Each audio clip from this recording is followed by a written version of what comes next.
A very good morning to you, and many thanks for joining us on yet another edition of Political Spectrum. We're coming to you live on Spectrum Television. Hello from me, I am Raymond Ita, putting you through the day's biggest political news stories and events as we of course begin another fresh set of countdown to the second of the two major elections Nigerians have been building up to. Set a date and your alarm clock for March 11 this Saturday, where Nigerians will hopefully head out to the polls for a second time, only this time to elect new governors as well as representatives at the respective State House of Assembly who would chart the course of their respective states for another 4 years. The build-up to this election, of course, is largely dominated by a review of the activities of the Independent National Electoral Commission, INEC, as to how the electoral umpire conducted the first exercise of February 25, when Nigerians headed out in droves to elect a new president for the country, as well as representatives of both chambers of the National Assembly.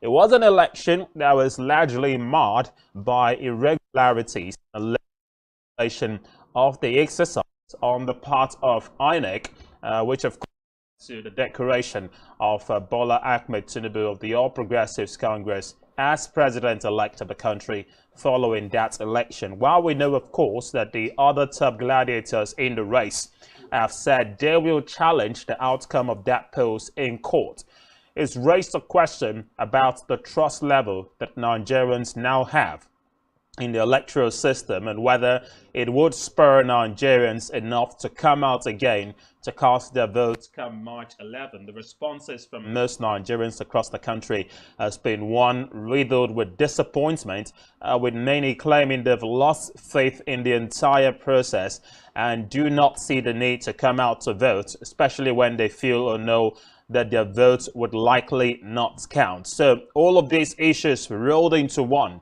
is the Herculean task that INEC now has to face as we look ahead to the gubernatorial elections coming up, of course, this weekend. Well, our countdown to 11 polls, of course, would see us focus keenly on a lot of activities taking place in Akwa Ibom State, but we also do well to mirror the activities of other elections taking place across the country. Well, if you have followed us keenly, of course, during the presidential and National Assembly polls, we did give you an extensive coverage of events happening around the country. So come this weekend, we'll do our bit as well to inundate you with the latest as it concerns the governorship elections and the State House of Assembly election across the country.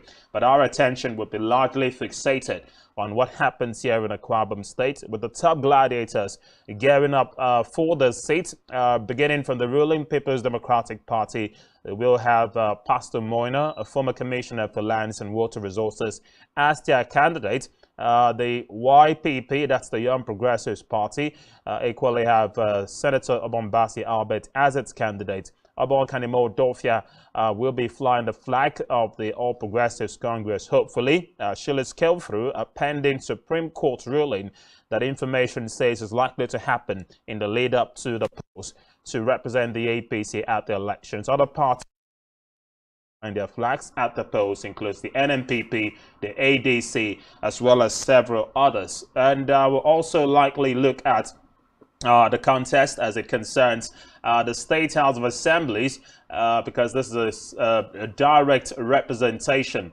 of what people expect as far as the democratic system of government is concerned at the grassroots level. So who you elect to represent you at the State House of Assembly is equally of a grave consequence to the development of the state. So all of these issues, of course, we'll look forward to mirror in today's edition of the program. Commander David will be joining us over the line when we come back from the first statement, as he will, of course, give us an oversight of the preparedness level again of INEC as we look forward to the March 11 polls. The expectations on the part of Nigerians before February 25 was that this election could, in the books, be one of the best, if not the best, in the annals of the nation's political history. But as I said earlier, the level of disappointment on the part of Nigerians that the polls did not go as expected, aside the issues of the late arrival of election materials and officials. Reports of INEC officials working in connivance with some political parties in their respective strongholds to truncate the result of the election at different polling units reared their ugly heads throughout the exercise. But the responses, of course, that came from INEC did not assuage the feelings of Nigerians who felt that the election had been largely compromised by the ruling All Progressives Congress. But these are claims, of course, that will be scuttled out in court, and that's because the leading opponents in these elections have said they will take and channel their grievances to the court. The Labour Party candidate, as well as the People's Democratic Party candidate, Peter Obi and Alhaji Atiku Abubakar, respectively, have both asked their supporters not to take to the streets just yet, but have said they will challenge the outcome of the elections in court. The Labour Party candidate Peter Obi addressed a World Press Conference sometime last week, and when he said he will reclaim his mandate in court. That's another big question a lot of persons have been asking. How feasible is his desire and the will to reclaim that mandate in court, as he said? Because most Nigerians have, just as they've lost faith in the electoral process, have also lost faith in the judicial system in the country, because a lot of persons feel the judiciary has been largely compromised, with some rulings that shouldn't have stood eventually finding their way, and on the other part, the government respecting the rule of law and whatever decision comes out of the Supreme Court. The event that the Elections Petition Tribunal doesn't handle the matter conveniently, it will likely go through different trial courts, from the High Court to the Court of Appeal and then the Supreme Court. What we saw from the narrow redesign policy is a clear testament to the fact that Nigerians themselves do not really have faith in the judicial system, so much so that they will believe that if the grievances taken by the losing political parties and their candidates, and if the excuses that they have given are actually verifiable, will they claim that mandate in court? Well, one good thing we know is that Atiku Abubakar and Peter Obi have both been given access to INEC's beavers, just so they can explore some of the things that they feel were actually doctored in the outcome of that result. One interesting thing that has been making the rounds across the country is that the INEC's iRef portal now seems to be functioning all of a sudden. But a lot of persons have had misgivings about the results that we have seen being uploaded there. Whether or not it matches what we saw from the National Coalition Center in Abuja is another matter altogether. All of these indices put together has raised doubts about the credibility of INEC to deliver on the mandates they promised Nigerians, that these elections will be everything including free, fair and credible. What we saw on February 25 is a far cry from these expectations. Will we see the same come March 11? The jury is still out, but we get deeper and keener perspectives on this when we come back from this break. Comrade Ekemide David will be talking to us on Political Spectrum, the preparedness level again of INEC, as we look forward to the March 11 governorship and state houses of assembly polls will form the basis of our discussion. But do well to key in and factor in your reactions as well in due time before we wrap up on the program. So do well not to go anywhere. This is Political Spectrum and it's live on Spectrum TV. The program will return shortly. Please stay with us.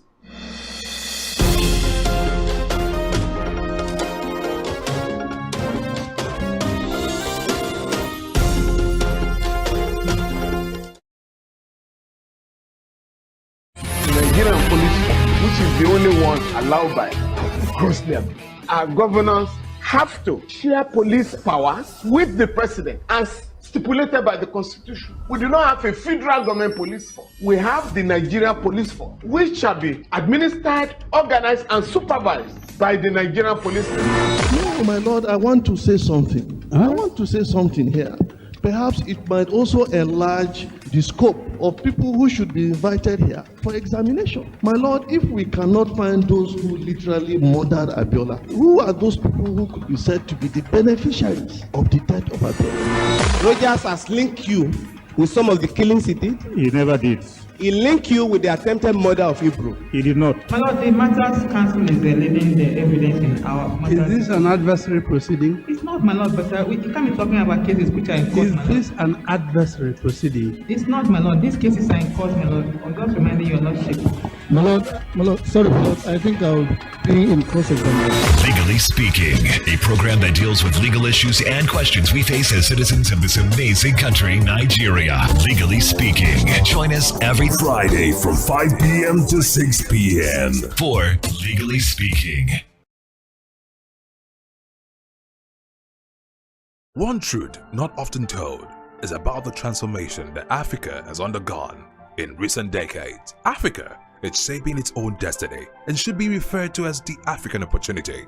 On Spotlight Africa, we paint the African picture the African way, laced with truth, detail, and the color of the African continent. Join Uyai Anyekan every Tuesday and Thursdays at 4:30 p.m. Spotlight Africa, telling the African story.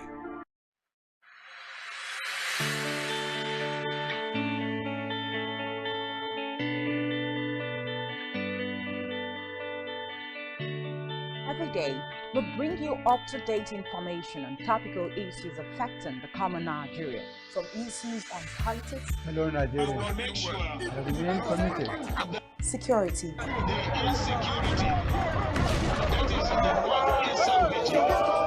education, health, lifestyle, and so much more. Join Janice Kobum and Uyai Anyekan every weekday from 7 a.m. to 9 a.m. on Rise and Shine Daily, exclusive on Spectrum Television.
day, we bring you up-to-date information on topical issues affecting the common Nigerian, from issues on politics, Hello, Nigeria. I remain committed. security,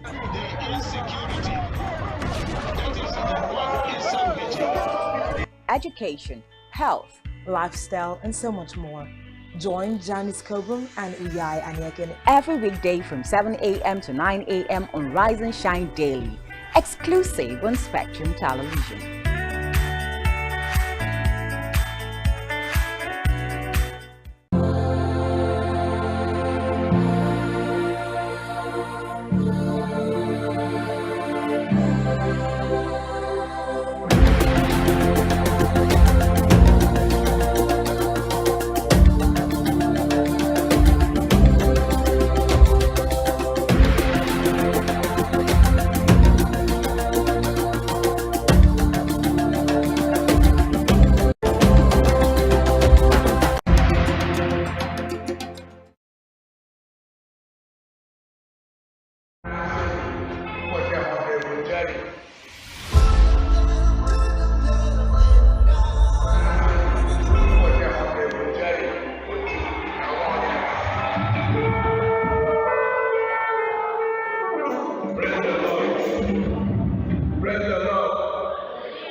Praise the Lord.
Please be now invite the area chairman to respond.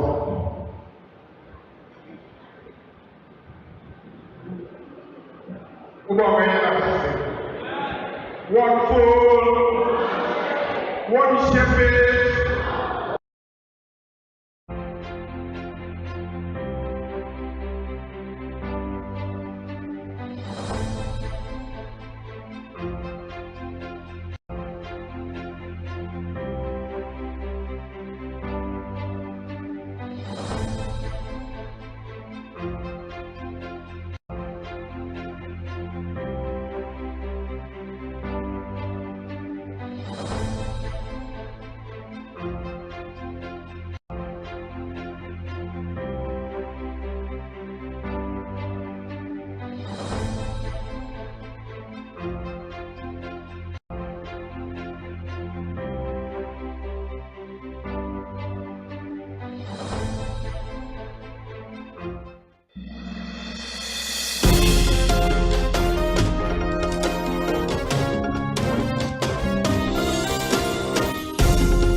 Welcome back, and many thanks for staying on. You're still watching Political Spectrum live on Spectrum Television. In a short while, we'll be linking up with Comrade Ekemini David as we seek to review INEC's competency with respect to how the February 25 Presidential and National Assembly polls were conducted and whether or not they are truly ready to, of course, conduct the March 11 governorship polls as they have promised again for the up-to time that it would be free, fair and credible. We get the reactions of political parties as well in the lead up to that. But a short while ago, we just brought you a clip from precisely the African Apostolic Church, and that's at Esatan in Ikorekpene local government area of Akwa Ibom State. Now, from that footage, it showed a bridging of INEC's guidelines with respect to campaigning by political parties in the lead up to the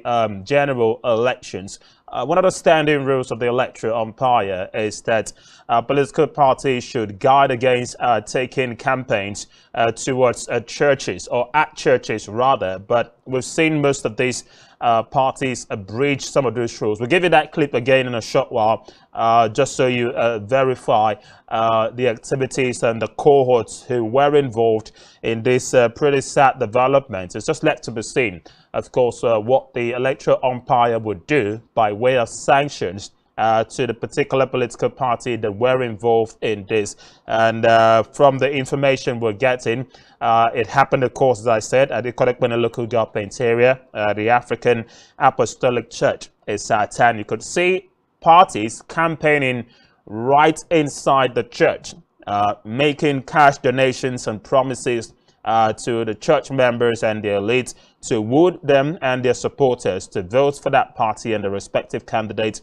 at the elections. And these are things that the electoral umpire has kicked against severally, and we wonder why people still go against it. So it's really quite burdensome. Like we did say, would this, of course, be meted out with serious sanctions on the erring political parties? We clearly do not know, but it's important that we brought that footage to you, just so you know that some political parties, of course, do go against the laid down regulations given by the electoral umpire INEC as we lead up to the polls. Well, I did say earlier on that the February 25 elections were largely marred by irregularities and alleged connivance of the electoral umpire themselves, INEC, with certain political parties to truncate the electoral process. Well, even with incidences like this that we've just brought to you, courtesy of that footage, I mean, it's a question of saying, if I have to remove a debt or a peck in, your eyes, I equally need to confirm if I have one in mine as well. So, on what grounds would INEC want to sanction a political party, for instance, who has clearly erred by going against its guidelines on campaigning, as we've confirmed from that footage? Okay, that's worrisome. And by the way, it looks like this activity was carried out by the People's Democratic Party. So it's no name calling, but we're just bringing the facts to you, just so you know how to go around your decision to cast your vote come March 11. Of course, the question of whether Akwa Ibomites would want to head out in large numbers to cast their vote is another matter altogether. I spoke to a lot of persons after the February 25 polls and eventually during the coalition exercise in Abuja and the eventual announcement of Bola Ahmed Tinubu as president-elect of the country. And I can tell you authoritatively, there's only one thing on the lips of many. A lot of persons feel aggrieved, a lot of persons feel angry that they've been taken for granted. The promises that the elections will be free and fair is the reason why INEC's voter register churned out as many as 93 million plus voters. Okay, that represents a sharp rise of over 8% from the figures we had in 2019. And you can equally buttress that argument to mean that the conscientization and the political awareness on the part of most Nigerians has increased compared to previous years. And that's why a lot of persons felt this was the time to effect the change that the country has been yearning for over the years. And the power to do so lies in the ballot. So there was a lot of faith in INEC delivering on the mandate to deliver free, fair and credible elections. But it looks like, and with glaring evidences that the elections were clearly manipulated in some places, there were incidences of electoral violence that INEC seemed to have closed its eyes to. There were cases of underage voting, overvoting in many areas. There were places where elections did not take place at all, either because the INEC officials did not turn up, or because they did and did so late, or because even after coming late, they did not arrive with election materials. There were places where incidences were reported that the beavers could not authenticate the voters who were turned up at such polling units, but we saw results announced from these places. So on what basis is INEC convincing Nigerians that these elections were actually free and fair? Well, they said, go to the court. That's about the message on the lips of everyone. Go to the court, go to the court. I mean, yes, the court is there as the last hope of the common man, and those who are lost out of this post have said they will actually do so. But it's a worry. But I did say, if you have to take up the sand or the peck in my eye, you have to do same in yours. Again, looking at the footage there, you could see a representative of a political party, you know, lecturing the church members on where to cast their votes. And then confirmation of what I said earlier on, this appears to be an activity of the ruling People's Democratic Party, PDP, in Akwa Ibom State. Again, I'll just give you the name of that particular church, the African Apostolic Church at Esatan in Ikodokpene local government area of the state. There were cash donations made to the church members, and not just that, of course, incentives must surely have been given to the leadership of the church before the party could have been given such an opportunity to address the gathering and then urge them to vote for the party and their candidate ahead of the March 11 polls. So this goes against the INEC guidelines, you know, for conducting elections or campaigning. As a matter of fact, it has been said, do not take campaigns to the church. So why does it seem like a particular political party is erring against INEC guidelines? But we have to look at these matters from both sides. And I did say earlier on, if I have to ask you to take up the peck in your eyes, I need to be sure that there's none in mine. INEC appears to have embarrassed itself globally with what we saw come at February 25 presidential and National Assembly polls. And if INEC themselves stand compromised, I ask the question, on what grounds will INEC call erring parties to say you erred as far as our guidelines are concerned? If INEC cannot even vouch for a part of the electoral act that said elections will be transmitted electronically, they denied these claims. If the use of the BVS, which was mandatory for authenticating voters before votes could be cast and then uploading the results on INEC's iRef portal, INEC denied these provisions on national TV. So on what grounds will INEC now come to call out political parties for erring on its own guidelines? So you see, if we have to look at this side by side and juxtaposing these different incidents, they really are a worry. And there's only one person who's going to be affected by this, and that's the voter. So we saw that they came out in large numbers. Most of them could not vote on Saturday, but it's a worry indeed. As promised, we do have Comrade Kemini David joining us live on Political Spectrum as we get keener perspectives on the readiness of INEC for the March 11 governorship and state houses of assembly polls. And he joins us live and over the line. A very good morning to you, Comrade Kemini David. Welcome to Political Spectrum. Thank you very much, Raymond, my brother. Good morning to you and good morning to all the viewers out there. Good morning. Thanks for joining us, indeed. Let's get straight to it, shall we? This Saturday, Nigerians will head out to the polls to cast their votes, this time for their respective governorship candidates on the parties who would be vying for the seats across the 36 states of the country and the 36 state houses of assemblies as well. But I'd like to start by asking, on the premise of what we saw on February 25, when Nigerians headed out in large numbers to vote for a new president and members of the National Assembly, the expectations of Nigerians were dwarfed with what they saw at the last polls. Do you think optimism would be high going into March 11 after what we saw on February 25?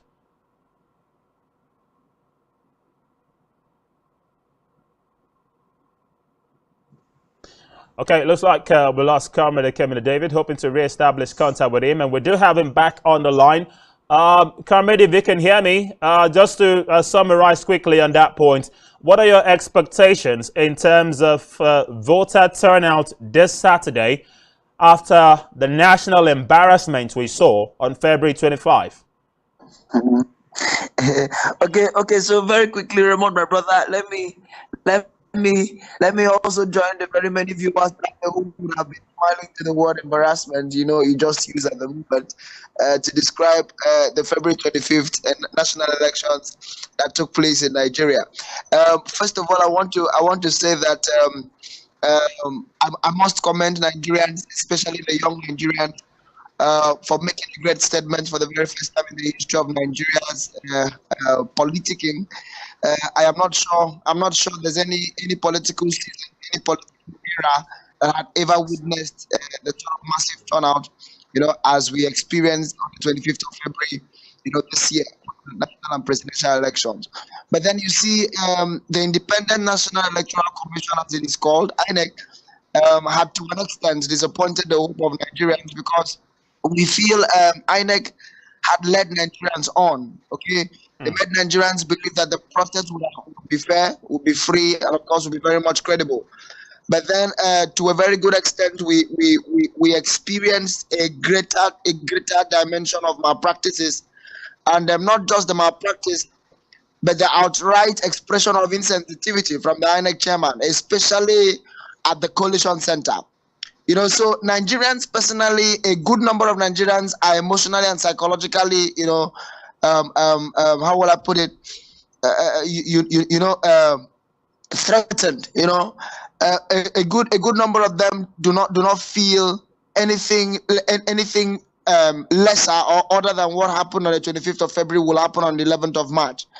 But then if I want to give my words of strength to Nigerians, it will be that in as much as what happened on the 25th of February happened, we cannot lose hope, because whether we like it or not, a good number of the malpractices that prevailed on the 25th of February were engaged and were orchestrated by state governors, from all that we saw. And so it means that the revolution in Nigeria must not be from the top alone. We have to sanitize every tier of government in Nigeria, from the federal to the states to the local government. So we cannot, if we had attempted something at the national and it did not come through the way we expected it, while the leadership at the head is still trying to put things together and to fight for that, I feel we as the people can also attempt something again at the states level.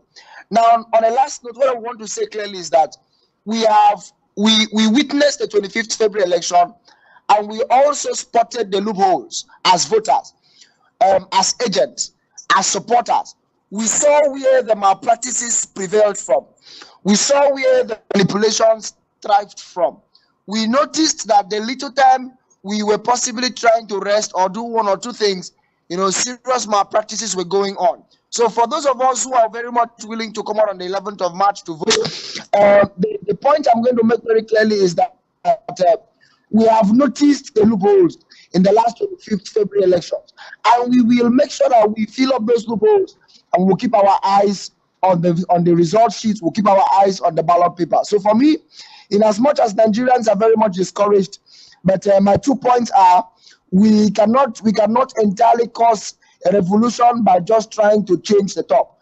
We also have to concentrate at the center, concentrate at the state, concentrate at the local government. And moreover, we have learned, we have known our mistakes, we know where our shortcomings came from, and we will improve on it come 11th of March. So that's my position.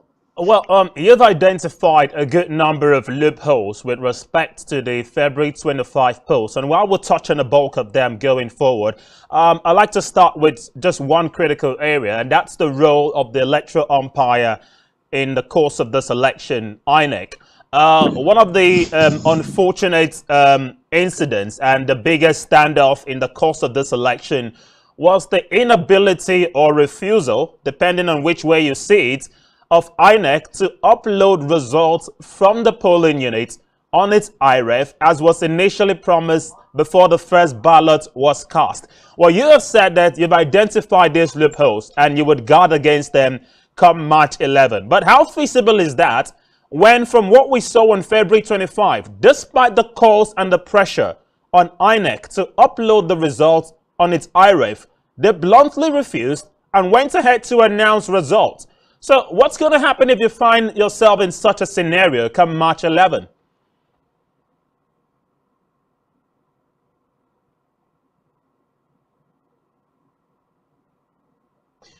All right, so we might just have lost contact with Commander David there, but not to worry, do well to bring him back up in a short while to get his responses to those claims. As he has said, as an observer himself at the last election, some loopholes were identified, most of which they hope to close up and guard against come March 11. But the burgeoning question there is of keen importance.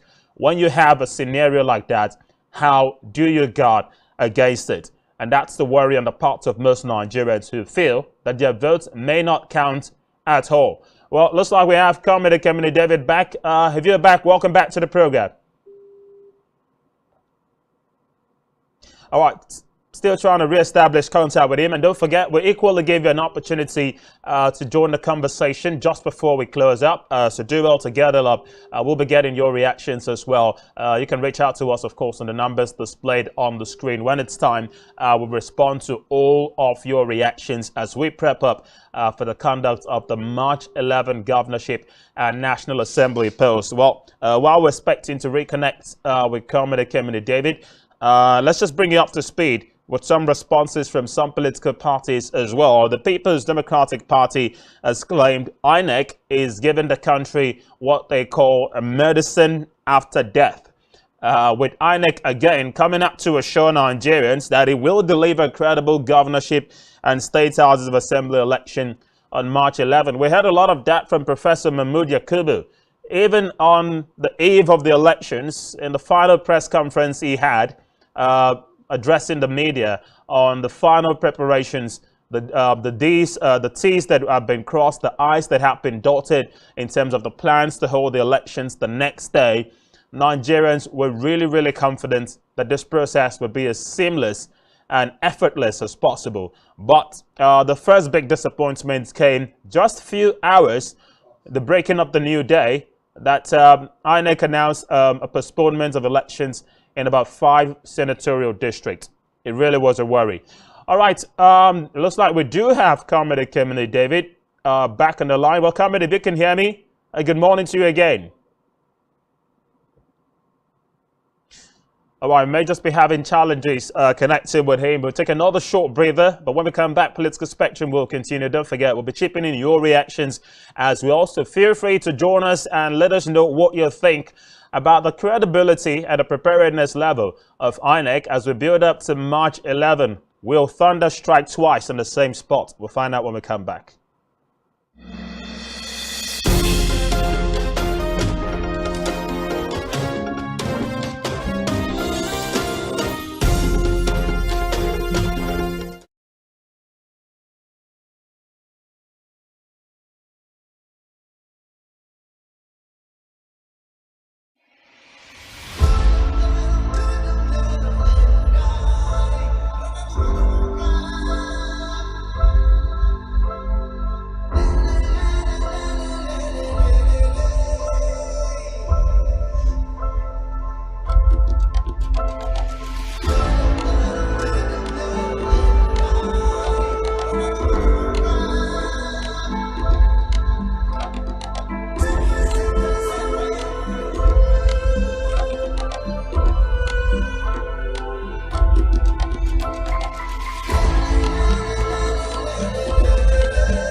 Let me invite our brother to come. Let's pray for you.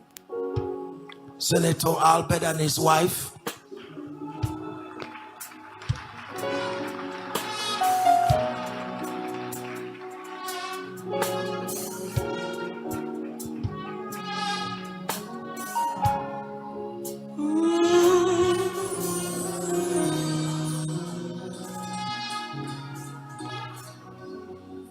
Please kneel down here.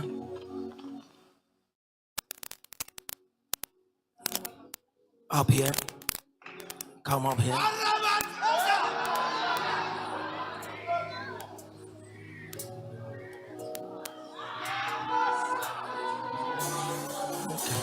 If you are not comfortable, just come closer. Come closer. Come closer so you can kneel well. You can kneel well. Thank you. The Church of Jesus Christ, would you all stretch your hands? Everybody stand with me.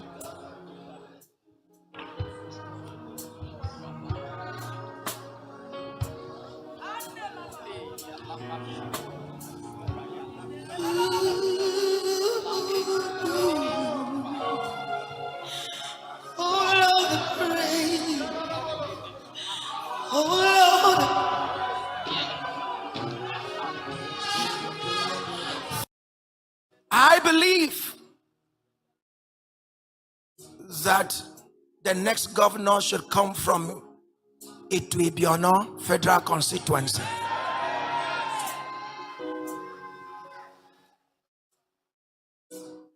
But beyond that, I believe that it is God who gives the king.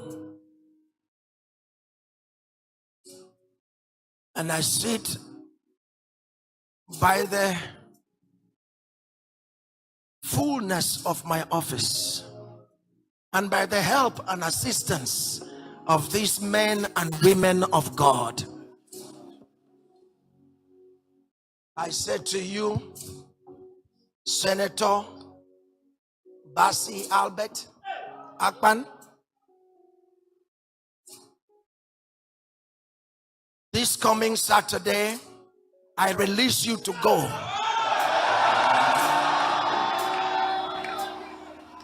As you stand election into the office of the governorship, the governor of the Akwa Ibom state, obstacles gone. Whatever stands before you, Oyobio, Famanyesio, Ikangabasi, Tasio, Ntani Songa Akwa Ibom, Duntiense, Afamage Akwa Ibom, Faname, Buntabasi.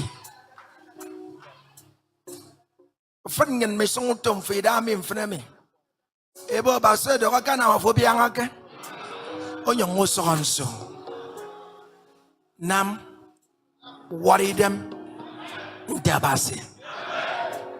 Bishops, stretch your hands, all of you. Anoint you with the oil of God, both of you. This oil will not dry.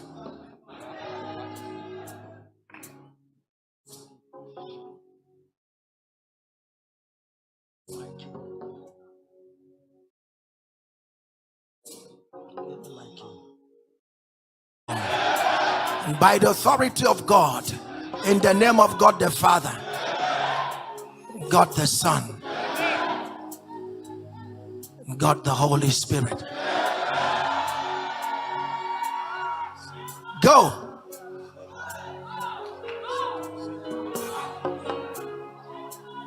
So shall it be. In Jesus' name. And everybody shout amen 7 times. Amen, amen, amen,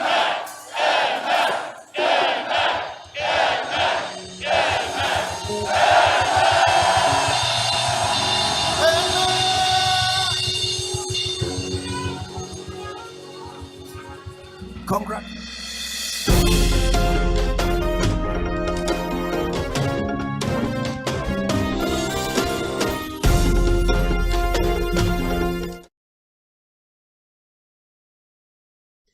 Welcome back. You're still watching Political Spectrum on Spectrum Television. A short while ago, we just saw what appeared to be an endorsement and a prayer for success for the Young Progressives Party gubernatorial candidate, Senator Bassey Albert, in company of his wife, by Archbishop Cletus Bassey, also in company of some clergy, as we look forward to the March 11 governorship polls. We're just trying to factor in the role of the church in all of this, because when we started, we did bring you a clip which showed the People's Democratic Party somewhat campaigning at the African Apostolic Church in Isatan, somewhere in the Kodokpene local government area of Akwa Ibom State, which appeared to have breached INEC's guidelines for the conduct of political parties in the course of campaigning for this election, even going as far as inundating and lecturing the church members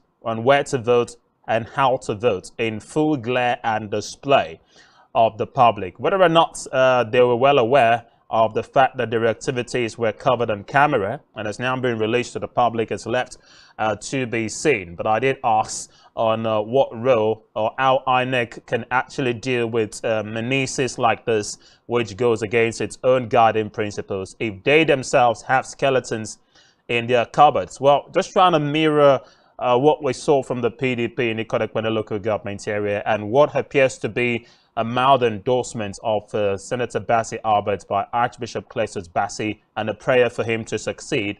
It didn't look like campaigning because at no point did we see Senator Bassey Albert speak to the public or begin to woo for support and vote. It was just getting prayers, which is something we've seen mostly other political parties and candidates do in the lead up to even the February 25 post that we had a couple of weeks ago. So some might say, yes, there could be an overbearing advantage because of the personality of Archbishop Cletus Bassey. He has been at the forefront of the politicking in Akwa Ibom State over the years. To take our minds down memory lane, he equally endorsed the candidacy of former Governor Godswill Akpabio in the lead up to his term as governor. He did same for the incumbent governor, Udom Emmanuel, especially in the second term of his administration. In the lead up to his second term, that was the 2019 post, by giving him a public endorsement. And has done same now for distinguished Senator Bassey Albert. So will his antecedents score him high as we look forward to this weekend? Well, some have said you cannot separate the church, from the government, or you cannot separate religion, as it were, from the government. So all of these are issues we'll do well to fill you up with, because the main focus of our coverage of the governorship election would likely be narrowed to what happens here in Akwa Ibom State. But we'll do our bit, of course, to equally bring you up to speed with other states where elections, of course, will be holding, as far as the governorship and state houses of assembly election on March 11 is concerned. We have to sincerely apologize. We've been having difficulties reaching out to Comrade Ekemini David owing to unforeseen circumstances. But when he did join us, he did express his doubts about the credibility of INEC to conduct another credible post come March 11, as was the expectation of most Nigerians in February 25. But one thing he has said is, as much as Nigerians did have faith initially that the process would be fair, although their hopes were dashed, it's not enough to rein in the willpower to go out there and effect the change that everyone wants to see as far as governance in Nigeria is concerned. We did promise to chip in your reactions. Feel free to do so, and it looks like we do have a call now. Hello, good morning to you. All right, we lost that call. All right, we're going to head back to Eboyi, where Comrade Ekemini David is hopefully going to rejoin us again. And we might have him up in a short while, and it looks like we do. All right, Comrade Ekemini David, if you can hear me, good morning to you once again. Yeah, good morning, my brother. Sorry for the hitches on the network. Sorry about that. All right, we apologize as well. Thanks for coming back up. And let's quickly sum it up now, because we have limited time to go. We've talked about you have addressed some loopholes that you saw in the February 25 election, and you said you would, of course, ensure you guard against that should it happen again come March 11. One of the loopholes I pointed out was INEC's refusal to upload the results on its IREF, as was initially stated before this election. In spite of outcry by all and sundry that INEC should transmit the results from the polling unit to its portal, INEC refused to do so. So the question I'm asking is, should you see a scenario like this in March 11? Because you talked about noticing these loopholes and guarding against it. How do you go around a rather stubborn INEC that has refused to do the bidding of Nigerians as provided for by the Electoral Act to upload results immediately from the polling units? Okay, so first of all, is that you know, come the March 11th election, it is a state election. Let me begin by sounding a bit political. The power at or the party at the center is absolutely not a party at most state levels. Let me take a Bible state by state. The People's Democratic Party is the party in the state, and the All Progressives Party is the party at the national level. So one thing I can promise Akwa Ibomites in my own case is that a similarity of what happened on the 25th of February cannot happen in Akwa Ibom State on the 11th of March. This is because the INEC and, of course, the power at the center is not in tandem with the power at the state level. So nobody should be scared that the state government or nobody should be scared that the PDP will be able to wield such power to manipulate the INEC. That's not true. So it means that certain states where the party in the state is not the same with the party at the center, you understand, will not be able to have the wherewithal to entirely manipulate that process, even when they would attempt to. So Akwa Ibom people should not be scared of that particular, at that particular point. Secondly, what I want to make very clear and bear to us is the fact that we will have to mobilize ourselves greatly at every polling unit, and we must insist that the POs and the APOs will have to stay responsible to uploading every result as it has been gotten at every polling unit.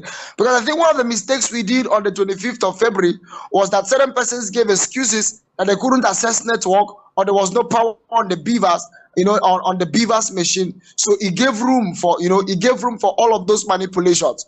Now, the truth of the matter is that everything concerning results, young persons and party agents must ensure that everything that concerns result must be concluded at the polling unit. And once it is concluded, you should ensure to get a copy of the result sheet, snap it, hold it, and make sure that it is uploaded on the beavers machine. Don't let anybody who is an INEC official leave, without uploading the image of the images of the result sheet on the beavers machine. Because where we do not do that, we will be giving rooms for manipulations. Now, note, we must ensure that no other result is uploaded. What happens if the INEC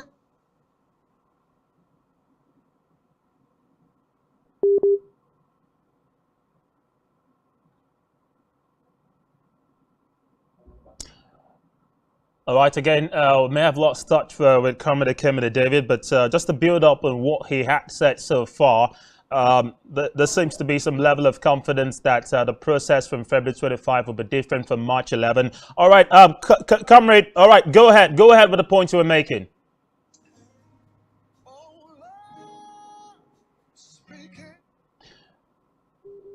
All right, we apologize for the poor quality of the line. It was quite unforeseen, but we're still trying to get a grasp of an understanding of what to expect come March 11, because as I did said earlier on, there were intricacies in the build-up to February 25 and shortly after that. But the question of whether or not this would rear its head again is left to be seen. All right, we do have reactions coming in. Feel free to join us. Hello, good morning. Hello, good morning to you. Hello, good morning. Yes, what's your name and where are you joining us from? I'm calling from Kaduna. This is Stanley. Stanley, thanks for joining us from Kaduna. Go ahead.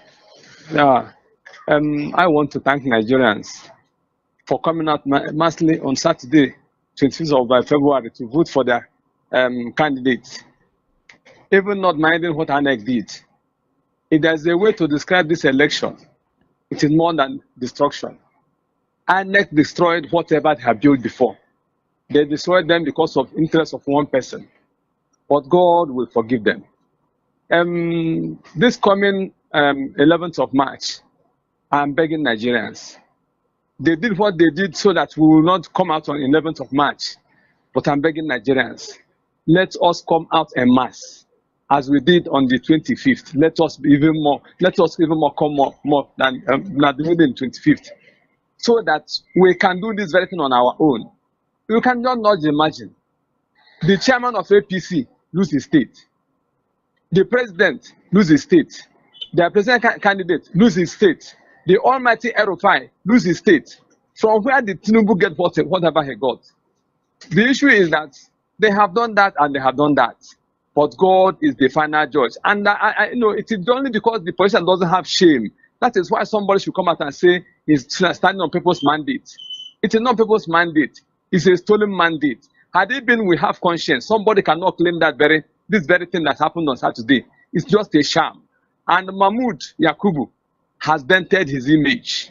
The only thing that Buhari will have done to Nigeria, to forgive him for all the sins he has done upon Nigeria, the same thing he has failed.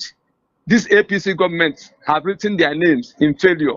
They started poorly and they are ending in failure. God bless Nigeria, but I'm still begging Nigerians, please let us come out and vote them out. Thank you and God bless you, sir, for giving me this opportunity. All right, thank you, Stanley, as well, for joining us. It's touching quite a good number of things. May just highlight quickly. A lot of persons equally speculating that the outcome of what we saw on February 25 may have been largely doctored, because as you rightly put it, Mr. President lost his home state of Katsina. The APC national chairman lost in his home state. So did the likes of El Rufai. Were these not all pre-planned? Hello, good morning to you. Yes. Good morning. What's your name and where are you joining us from? I'm Promise, calling from Rivers State. Promise joining us from Rivers State. All right. Rivers has been quite a hotbed for discussion in the lead up to this election. What's your take? Fill us in. First of all, sir, there is something I want to correct on the screen before we go to the election stuff. I saw on the news headline that Liverpool beat Man City. This is a mistake. I'm a Man U fan. Yes, we are beaten by Liverpool yesterday, not Man City. So people should correct it. Yeah. All right. Your concerns are well noted. Thank you very much indeed. Okay, let's get to the politicking now. Okay, then. The politics issue is, the truth about the matter is that our head, being Buhari, is a failure from origin. Now, Nigerians are blaming Yakubu. But Yakubu is working as per the instruction given to him by Buhari. And Yakubu, who promised to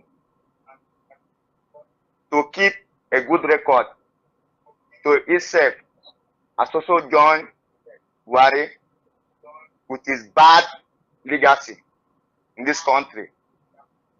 Put Nigerians, sent Nigeria from where they are to the Sea of Tormon.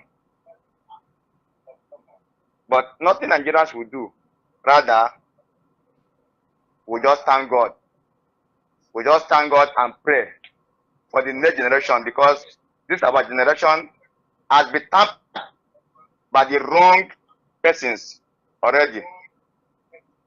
Now, coming to the next election that will be coming down on Saturday, let's be sincere to ourselves. What will happen in Rivers State? You will see low turn up of Rivers people, because even the one they came out to vote from their heart, without them collecting any money from anybody. Even when the governor, yes, so we gave an instruction that he has a mandate to deliver Tinubu, the Rivers people still went ahead to vote a candidate of their choice, being the Labour Party candidate, but the governor uses his power and turned down the result and gave people as he said. So that is to tell you that River people will not vote, because even though when you go out to suffer yourself, go there and vote, he will still use his power in the state level and the federal level to turn out the vote to his boy, whom he brought out to cover his lapses. So as I'm telling you that River people who succeed them. Thank you, the good Nigerians.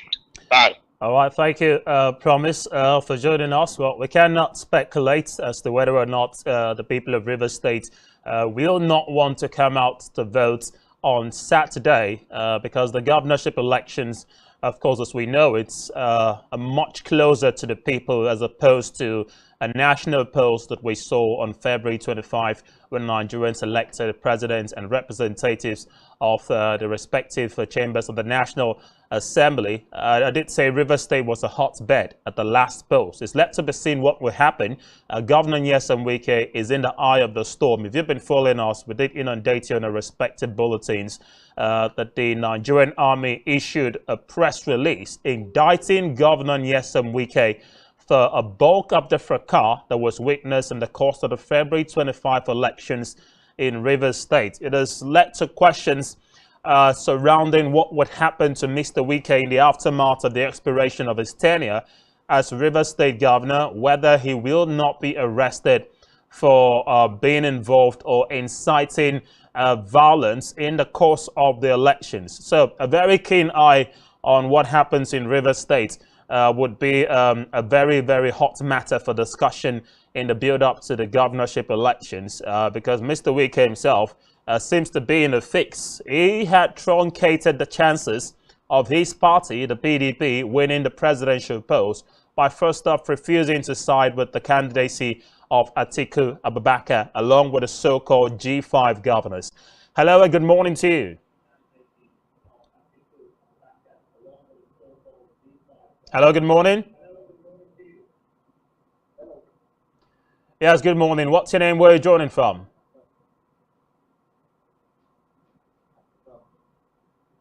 All right, please do well to call us back again if you can. Don't forget, you can always follow us on all of our social media platforms where the conversation does continue. Leave us a message, of course, especially on our Facebook page. We'd love to read from you. You can follow us for live feeds as well by subscribing to our YouTube channel, all of which you can find on our website, spectrumtv.ng. Hello, good morning. Hello, good morning. Welcome to Political Spectrum. What's your name and where are you joining us from? Yeah, this is Ali Kaltuma calling from Gombe. All right, thanks for joining us. Please go ahead. Thank you, Mr. Man over there. Please go ahead. Yeah, my own point of concern is, my point of concern here is this. I have this issue over Rivers State and also Gombe. Let me start with my state. In Gombe, we had some recent issue that happened in Gombe some previous years in respect to Buliri and precisely Tangalewaja. And to my greatest surprise now, there was this video viral that is going around about what the present governor of the Gombe state was saying, asking the Christians in the Gombe South region and pleading that he has made a lot of errors in respect to how he treated the people around. And the point now is trying now maybe to campaign for vote in respect to the coming governorship election in Gombe. But my question is this. The fact that he's saying that he is apologizing for the errors he has committed. But I'm asking, if he is apologizing for the error he has committed, what is the stand of the people of Buliri in respect to their chief? Because I could vividly remember for the video that was going around, the governor himself made mention that if Tufre alone has been blocked, how many people are they going to kill? So I don't know what comment did the government now is saying in respect to this, that now is coming back now to ask the people of Gombe South to vote him. What is the stand and the belief of the people of Gombe South. That's my comment.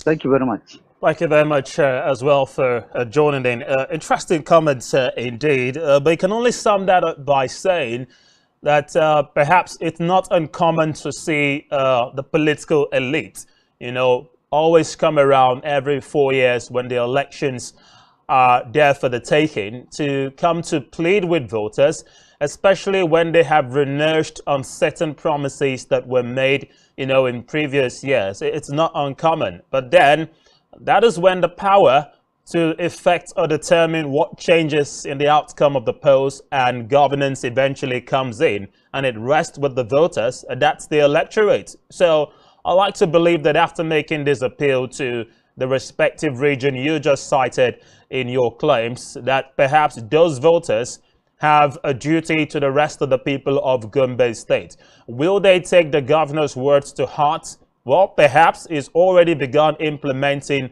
a bulk of the promises he had made in previous years to them that he had failed to do. But it begs the question, why now? Why during the electioneering period? So I believe it's an eye-opener, not just for the people of Gombe State, but across the country as well, that you do not have to wait until the political elite come knocking on your doors when the elections are around, telling you that they are going to fulfill promises, and then they now get your vote. So what happens after you give them your votes? For all we know, those projects could be stalled yet again, or the promises that were made not even adhered to. So that's on the part of the voters. Let's chip in another reaction because we're closing up very shortly. Hello, good morning. Hello, yes, good morning to you. Welcome.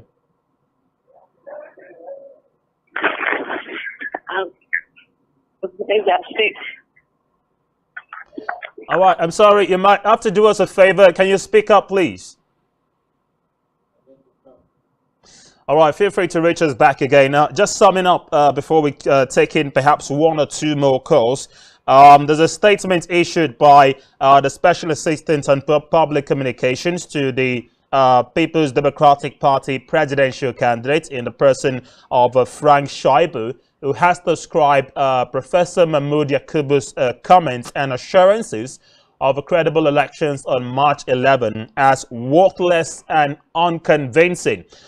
In the views of the PDP, well, they have said Mr. Yakubu is only trying to save face after the embarrassment we saw on February 25 with respect to how the presidential and National Assembly polls were conducted. The PDP has described it as the worst elections Nigerians have ever witnessed since independence.